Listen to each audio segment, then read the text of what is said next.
Hello, I'm Bernard Hickey from interest.co.nz and welcome to another in our series of double-shot interviews where we speak to ministers, CEOs, people within politics about what's happening with tax policy, economic policy and anything, frankly, that we find interesting on interest.co.nz. And today we've got David Cunliffe. Welcome in, David. David is the finance spokesman for the Labour Party in opposition. David, you're also on the Finance and Expenditure Select Committee who spoke to Alan Bollard, the Reserve Bank Governor, yesterday about his decision to put up the official cash rate by 0.25%. What was your view of his reasoning for that increase? Well, quite clearly he's saying that because of the international recovery and because of domestic stimulus, monetary policy is having to take some of the burden. That means interest rates have started a long climb back up again. That's bad for savers. It's bad for mortgage holders, and it's probably bad for renters when landlords pass it through. And you were asking questions about the government's stimulus, because in the budget we saw a slight increase in government stimulus next year before a slight decrease the following year. How much of a factor do you think that is for the Reserve Bank to think about, and in interest rates generally?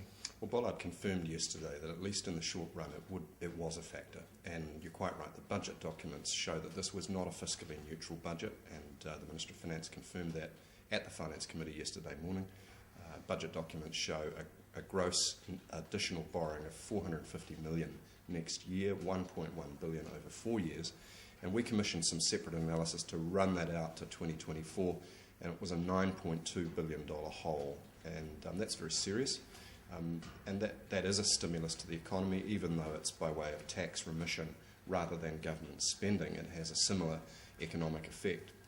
And what that means is more pressure on monetary policy, ultimately higher interest rates. And my great concern is we get back into the same old routine of sucking in hot money from Japanese housewives into our property sector and not putting it where we need it, which is into productive businesses that will create jobs and lift incomes. You asked Dr. Bollard about this issue of back into the old routines. He seemed less worried, though. He seemed to say that New Zealanders were borrowing less from overseas and there was less risk of this money being pulled in and pushing up the currency again. I mean, surely something's changed. It's different this time, isn't it? Well, I think there's two things that are going on. First is that consumers and households have had a fright. We've paid down our mortgage, and we're not the only ones, and I think that's really good. That's the sort of adjustment that we all need, and government and the opposition would be united in welcoming that. I'm sure you would too. But it's not the only factor, and whether we like it or not, high real interest rate spreads between, say, the Eurodasha, Euro Kiwi, and our own OCR-driven interest rates is a powerful attractant of money flows. And that has several effects. You know, real estate in Auckland will rise or stabilise most likely. At the same time, exporters in Christchurch are going to feel it in the neck as they're trying to navigate high volatile interest rates. And there's something going on here. As your readers will know, we've got the second or third most highly traded currency in the world per capita. Partly because of those high real interest rates, partly because we've got such a clean float, it's an easy football to kick around. The Reserve Bank also forecast in its monetary policy statement that the current account deficit will improve a little bit and then deteriorate again. Yeah. And one of the questions you were asking, and also Russell Norman was asking, was what has really changed in the economy to stop us from stepping back into that old way? I mean, what's your view about whether the government has changed enough in the settings for the economy to get us away from the old property-led investment, interest rates up, exporters hammered? Can I take the answer in two parts? First off, Bill English and I agree that we've got a huge vulnerability around the current account, and in the budget documents it blows out from 3% back to between 7 and 8%, which is a very, very serious level. Dr. Bollard said yesterday that the single biggest driver of that was our savings deficit. The second was our net international investment gap. Foreigners own more of us than we own of them, and they make a higher return, and we just bleed on the external account. We have to turn that boat around, otherwise we end up just selling off more of our income-bearing assets to cover the gap, and of course that becomes a slippery slope to a loss of economic sovereignty, which is ultimately what we want to avoid. Do you think the government did enough in the budget on that's property? where you're leading, and quite clearly I don't. For the amount that they spend on the tax merry-go-round, I thought it was a fairly pitiful effort. They've got very weak savings incentives. They've cut in half KiwiSaver incentives. They've refused to pre-fund superannuation. There's no strong savings incentive policy there. There's no new savings products. And of course, they haven't gone near a contributory compulsory superannuation savings scheme, just like they didn't approach the key issue of capital gains. What's Labor's approach on compulsory super? Well, let me say that Labor will lead in the next election on savings policy. We're absolutely clear it's a critical issue, and we will have a leadership position on it. We are yet to release the detail on that, and I imagine that we will consider carefully a staircase of options that will include at the bottom end things like new savings products that are easy and safe for mum and dad investors. At the mid-layer, it could include examination of a range of savings incentive options. And at the top end, I think we'll want to quote Bill English, kick the tyres on the question of compulsory savings. I think it is a debate New Zealand needs to have. I don't know what the answer is yet. There are downsides as well as positives, but it's a debate we need to have.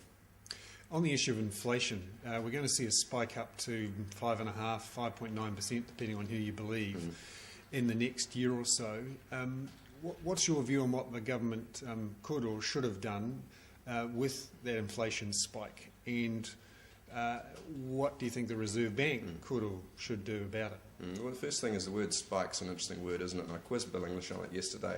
And I said, Bill, do prices go down at the end of the spike? And of course he had to admit that they don't. And it's a permanent change to the level of prices, even though the rate of change goes back down, the prices don't go down, and that means it's a permanent cut in the income of savers in real terms. And that's really important for pensioners, and it's really important for people who are doing what we want them to do, which is to save more. So the cost of that GST policy was an inflation surge, which means that for the average wage owner, they are in net real terms after tax worse off until 2014. And someone on the minimum wage is net real terms worse off until 2014. That's 2 elections.